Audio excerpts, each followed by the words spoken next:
Well, okay, so long story short, Marco and I knew the week before we were doing Kentucky Derby videos, right? Of course. And I guess I'm just not that creative. And Ralph said, why aren't you guys going to dress up? And I said, well, why would we dress up? Oh, wait, okay, I get it. It'll be like Halloween. We'll dress up for the Kentucky Derby. And Marco and I talked about on Monday, well, videos are on Thursday. You just can't go to a store in Vegas and find a Kentucky Derby hat. Yes, in Louisville, I'm sure you could just walk down the street and find a hat. But here, it's not as easy, and they're not very cheap. They're like $200-$300 hats. And so I was like, so I just went on Amazon. It was like $20. I was super proud of myself. I am at this point kind of pissed off because I've been to a lot of, I've gone to a lot of. Stop. No, and it's got nothing to do. Mint juleps. Just drink another mint julep. You'll feel better. Mint juleps are terrible. Okay, yeah, that's an awful drink. I don't know how those came into being. No, this is my track experience, and I've been to a lot of opening days. Okay.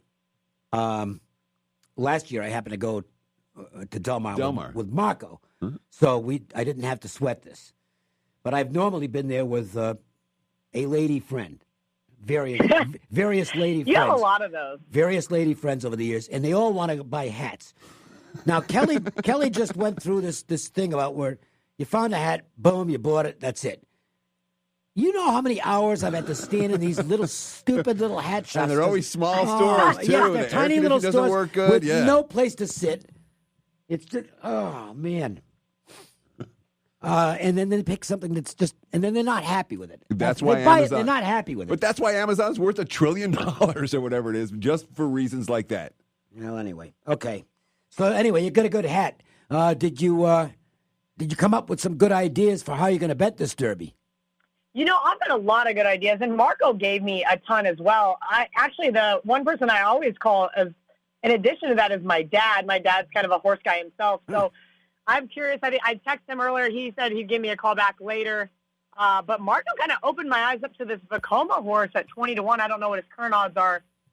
He's the horse that won the Bluegrass Stakes not too long ago, but they upgraded his jockey from Franco to Castellano. So I've kind of got him started on my radar now. And of course, you got to like a couple of the favorites, which Game Winner and Improbable. I know Marco really likes Improbable. I really like Game Winner, and a horse that he and I talked about just a couple of weeks ago when he was mentioning coming back from the Florida Derby with Ralph. Hey, you got to check out this horse, Win. And he, it was an interesting run. They took it. There's Maximum Security just leaps and bounds ahead of everybody.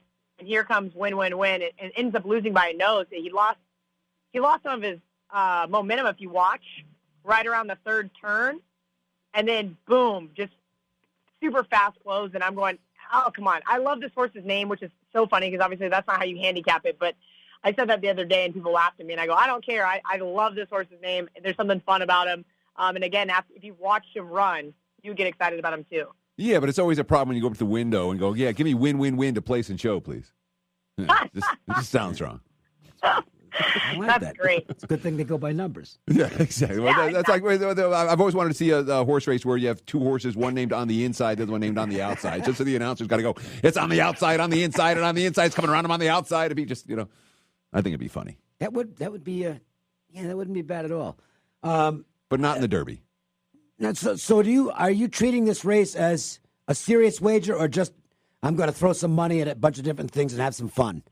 I always just have fun. Again, you guys, this is a fun thing, but I don't personally like to throw a ton of money at stuff unless I really trust the person that I'm getting the information from, or I do it myself. So like college football, college basketball, leaps and bounds, I bet higher than I will on this. I do trust Marco, but Marco hasn't given me his trifecta yet. Now, mind you, we just did some talking points. So unless he texts me, box this, I'm not going to bet a ton of money. I'll probably bet, I don't know, a couple $100, give myself something fun to cheer for, maybe hit some long shots. And I've never won a bet on the Derby. I've won the Belmont and I've won the Preakness, but I've never won a bet on the Derby. So it's funny. I also don't feel super confident in my my Derby picks. Just too many horses. I really just think that. It's a big field. Sure, it is. And that's why the shop guys will tell you got to go for a price. The problem is that philosophy hasn't worked out very well in recent years because this has become a chalky race. 5 years running. Yep. And I'll tell you that the likely post-time favorite is Game Winner, and that's the horse I like for what it's worth. Yeah, I agree. And that's why I said I feel like you have to throw him in one of your boxes at the very least. I think Game Winner is the best horse in the field. I thought Omaha Beach was, but yeah. I think Game Winner is now because Omaha Beach is scratched. And, the morning line's 6-1. He ain't going off 6-1. If he was, I'd feel great. Maybe 3-1. I'm hoping the wise guys get involved and pound some big money on one of the other horses so I can get a decent price out of it. We'll see. I am not an exotics player on this. I'm just, I would if I felt good about my capping, but I don't do well. I'm like you. I have not done well in the Derby. I've done better in the second legs. Do you know anyone that's done well in the Derby? Yeah. Because year in, year out. Because but it varies from year to year. So. But I'm saying, over the course of a 20-year span, it says, hey, this guy's good at Kentucky Derbies. Because I don't know. Yeah, I can't name one. I mean, don't get me wrong. We know Marco killed it in 2017. Yes. And I hope he kills it again on Saturday because, like I said, I can't wait till he texts me, hey, this is what I'm betting, so I can throw a little bit of juice on it as well. But, man, no. It's just, I feel like it's just too big of a field for anybody to consistently. And also, there's a lot of dynamics that goes into it and handicapping the Kentucky Derby, which is why I try to read as much as I can and learn as much as I can. But it's a lot of work. It's like, almost like, learning a new sport or something like that. Oh, and look, it's so tough to beat with that takeout. Oh my God! It's recreational playing at a Kentucky Derby. Look, everyone's going to make a bet. Dave, you're making a bet. I'm making a bet. Kelly's making a bet. But it's recreational money. It's not. This is not a 3-unit wager. On the no. Exactly. You hit the nail on the head. It is not a 3-unit wager. Like I think what did we do? The videos the other day, and Marco had it be. I think the total what he had told his players in 2017 was, in total bets was $390. So like not even a 1-unit play for me. And that's exactly how I feel like it should be. This should be something fun to cheer with your friends.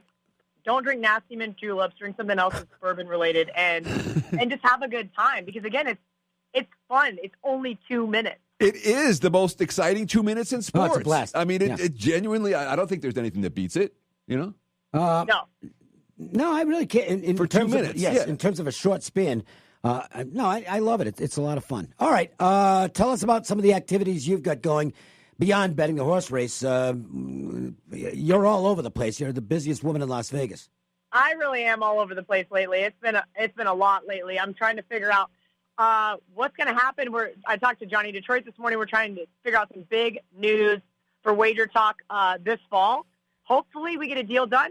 He and the Prez are going to be in Vegas. I just found out Tuesday and Wednesday to try to get everything locked down. So really exciting stuff. I hope that I can make an announcement on it soon. If I did it now, Prez may fire me.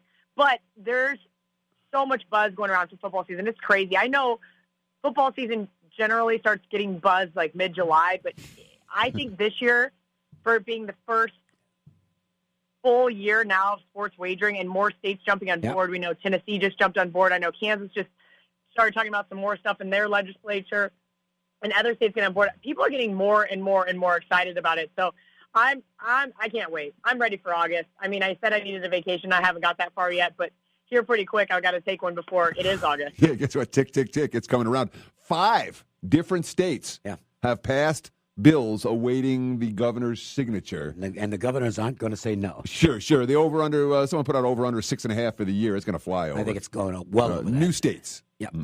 All right. And also, a reminder for everybody on just in case they can't be sure they're going to get to the location each week for the various contests in town. They don't have to worry about that with your proxy service. Yeah, actually, I've been signing up pretty steady. It's nice. They opened it up a lot earlier this year. Usually it's July 1st, so they opened it up for March Madness this year. We've got a nice, steady flow of people coming into town because they're already here, right? They already have vacations planned. Oh, I better sign up while I'm here instead of making a special trip. So, yeah, if you live out of state or you just don't feel like going down and beating the traffic or the rush or anything else Saturday morning, my proxy service, proxy.kellyanvegas.com, will handle all of your proxy needs. We're going to hopefully, I might get in trouble for saying this, but hopefully Derek Stevens has a new contest for us as well this year. We'll see. I've had some talks with him. It sounds like it's going to be a go. Hopefully I'll see him this next week when President Johnny are here, and I can get the thumbs up because I know there was a lot of ideas floating around. I tried to get him to do strictly a college football contest, but I don't know. I don't know what they ended up coming up with. All right. Derek's always got something entrepreneurial that's exciting. He's one of the best around, and I hope that he's got something going. That'll be a lot of fun. Thanks, Kelly. Thank you, guys. Good luck in the race to Kelly. Coming up next, a 21-0 baseball angle, and I don't know what it is because I saw the 21-0 and then I deleted the email because I like being surprised when Teddy reads it. So we'll have that, and then Chris Andrews will join us to talk about his new book, The Las Vegas Sportsline. If you've got a piece of jewelry that needs repair, what do? Go see Cliff Miller at MJ Christensen, and they can do the repairs. Absolutely. Since 1939, where does Las Vegas go to have their treasures repaired and maintained? MJ Christensen Diamonds. We take care of everything. I love that because you come to me with a problem and you leave problem solved. MJ Christensen, something special for the love of your life. Located at Boca Park. Follow us on Facebook for exclusive offers. Ah, the copperhead snake. It hisses before attacking. But that's not a copperhead. That's the Sullivan's RV freshwater tank overflowing into their black one, which is backing into their vent pipe, making for a very different kind of attack. One that arrives just in time for taco night. It's wild out there. When it gets too wild, Progressive has your RV covered. Quote today at Progressive.com. Progressive Casualty Insurance Company and Affiliates. Aviator shirt and hat locked on. Acquiring target now. Your Las Vegas Aviators are back at home for Cinco de Mayo weekend. On Friday, we take on the Washington Nationals affiliate Fresno Grizzlies. The first 2,500 fans through the gate receive a dry-fit Aviators t-shirt from Cox Communications. On Saturday, receive an Aviators cap by Credit One Bank. First pitch, 7:05 both nights. Then on Sunday is Cinco de Mayo at the new Las Vegas ballpark with a first pitch at 12:05. Get your tickets at aviatorslv.com. Dave Cokin with John Lyons from Lyons Physical Therapy. So give me a rundown on maybe a typical treatment at LPT. Sure, Dave. On an initial consult, we'll sit down with the patient for at least 10 or 15 minutes, get a history of their injury or their condition. Then we'll move into an assessment where we put our hands on the patient, take them through a few special tests to identify what the pain source is and what the actual injury is. Then we'll use some modalities like heat and electric stimulation to reduce their pain and muscle spasms.